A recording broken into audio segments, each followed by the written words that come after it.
بسم اللہ الرحمن الرحیم معزز سامعین السلام علیکم۔ اللہم صلی علی سیدنا و مولانا محمد و علی آل سیدنا و مولانا محمد وبارک وسلم۔ یہ تو ہم بخوبی جانتے ہیں کہ جادو برحق ہے، اور اس کو ختم کرنے کا طریقہ بھی ہمارے نبی کریم صلی اللہ علیہ وآلہ وسلم ہمیں بتا چکے ہیں، اور آج ہم اسی موضوع پر بات کرتے ہیں۔ جلد از جلد اور 3 ہی دن میں سخت ترین جادو کا توڑ قرآن پاک کی مدد سے ختم کرنے کا طریقہ، یعنی جادو کا اثر زائل کرنے کا طریقہ آج ہم آپ کو بتائیں گے۔ اللہ رب العزت قرآن مجید میں جا بجا جادو کی حقیقت کو کھول کھول کر بیان فرماتے ہیں۔ قرآن مجید کے مطالعے سے یہ بات واضح نظر آتی ہے کہ جادو ایک ایسی چیز ہے جس کے ذریعے انسانوں کو نفع یا نقصان پہنچایا جا سکتا ہے۔ جادو کا نفع یا نقصان پہنچانا اللہ رب العزت کی مرضی کے ساتھ مشروط ہے۔ اللہ تعالیٰ کی مرضی اور اللہ رب العزت کا عزم اجازت ہوگا تو جادوگر جادو کے ذریعے نقصان پہنچا سکے گا۔ نبی کریم صلی اللہ علیہ وآلہ وسلم نے معاذ بن جبل رضی اللہ تعالیٰ عنہ کو فرمایا تھا کہ اے معاذ، امت ساری کی ساری نفع پہنچانے کے لیے جمع ہو جائے۔ جو اللہ تعالیٰ نے تیرے مقدر میں لکھا ہے، اس کے علاوہ کوئی نفع تجھے نہیں پہنچا سکتا۔ سارے اکٹھے ہو جائیں، سب کے سب تیرے خلاف ہو جائیں تو تجھے کوئی نقصان نہیں پہنچا سکیں گے، تجھے کچھ بھی نقصان نہ پہنچا سکیں گے کہ اللہ تعالیٰ نے تیرے مقدر میں لکھ دیا ہے۔ اسی لحاظ سے آج ہم دیکھنے اور سننے والوں کو کالا جادو اور خطرناک زہر کے تحفظ کے لیے خاص عمل بتانے جا رہے ہیں۔ ان مریضوں کے لیے بھی مفید ہے جن کو ہر وقت یہ خوف سوار رہتا ہے کہ دشمن ان پر جادو کر رہا ہے یا جادو کروا دیا گیا ہے۔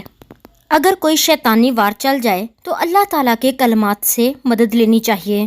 انشاءاللہ جادو کے ذریعے لگائی گئی آگ بجھ جائے گی۔ یہ عمل سحر، جادو ٹونا، نظر بد، ہر طرح کے عملات، تعویذات کے بد اثرات کو ختم کرنے کے لیے قوی اثر ثابت ہوتا ہے۔ ایک خاتون کہنے لگیں، میرے والد کی حالت اچانک خراب ہو گئی۔ میرے ماموں قریبی ڈاکٹر کو دکھانے کے لیے لے گئے۔ جب ڈاکٹر نے ابو کی حالت دیکھی، چیک اپ کرنے کے بعد کہا کہ ان کے بچنے کی امید دکھائی نہیں دیتی۔ یہ واقعہ والد صاحب کے ساتھ ہی پیش آیا۔ ہم لوگ کورنگی میں رہا کرتے تھے۔ میرے والد صاحب لانٹھی میں ملازمت کرتے تھے۔ اس واقعے کے گواہ ہم ہی نہیں اور بھی بہت سارے لوگ تھے۔ قصہ یوں ہے کہ میرے والد کو وہاں جہاں پر وہ کام کرتے تھے مکان ملا ہوا تھا۔ میری امی کی طبیعت بہت زیادہ خراب رہا کرتی تھی۔ ہم لوگ اپنے نانا کے ساتھ کورنگی میں رہا کرتے تھے۔ ابو ہم سے ملنے تقریباً روز ہی آ جایا کرتے۔ ملازمت کی وجہ سے یہاں پر قیام ممکن نہ تھا۔ ایک دن ابو بہت خراب حالت میں گھر میں داخل ہوئے۔ ان کی حالت بہت زیادہ خراب تھی۔ ادھر ہی قریبی ڈاکٹر تھا جس کو دکھایا گیا۔ ڈاکٹر نے دوا دی، ان کو دوا کھلائی تو کچھ افاقہ نہ ہوا۔ ڈاکٹر نے دوسری دوا لکھ کر دی جس سے ان کو نیند آ گئی۔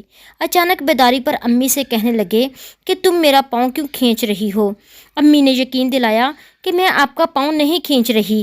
ابو بضد رہے کہ میرا پاؤں چھوڑ دو۔ ابو کے بدن میں سوئیاں چبھ رہی تھیں اور ایسا لگ رہا تھا کہ ان کے جسم کو تیز دھار کے والے آلے سے کاٹ رہا ہو کوئی۔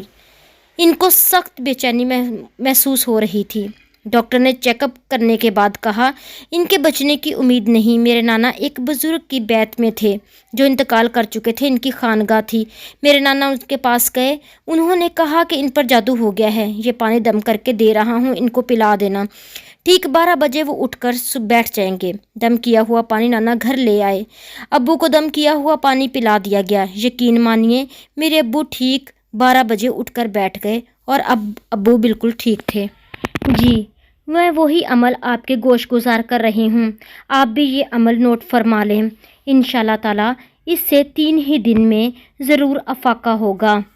موضع 3 یعنی قرآن پاک کی سب سے آخری صورتیں۔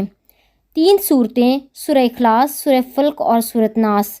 ہم آپ کو ان کا ایک فرد بتاتے ہیں اور جس طریقے سے بتائیں گے آپ نے وہی اختیار کرنا ہے۔ سب سے پہلے 3 بار درود ابراہیمی پڑھنا ہے، اس کے بعد سورہ اخلاص 3 بار، سورہ اخلاص کے بعد سورہ فلق 3 بار پڑھیں اور سورہ فلق کے بعد سورہ ناس 3 بار پڑھیں۔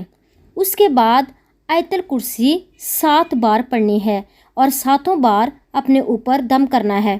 اس کے بعد سب سے آخر میں درود ابراہیمی پھر سے 3 بار دہرائیں۔ یہ تمام صورتیں جن و شیاطین، نظر و بد، آسیب تمام امراض کا مجرب علاج ہے۔ ان کو لکھ کر تعویذ بنا لیں، گلے میں پہنیں، کھانے پانی دواؤں پر پڑھ کر پھونک ماریں، مریض کو کھلاتے پلاتے رہیں۔ اللہ تعالیٰ نے چاہا جادو ٹونا رفع ہو جائے گا، مریض دیکھتے ہی شفا یاب ہو جائے گا انشاءاللہ تعالیٰ۔ صبح فجر کے بعد اور رات کو عشاء کے بعد یہ عمل ضرور دہرائیں۔ دعاؤں میں یاد رکھیے گا۔ صدقہ جاریہ کے طور پر میرے چینل کو سبسکرائب کریں اور ویڈیو کو شیئر کریں۔ اللہ تعالیٰ آپ کا اور میرا حامی و ناصر ہو۔ ملتے ہیں اگلی ویڈیو میں۔ اللہ حافظ۔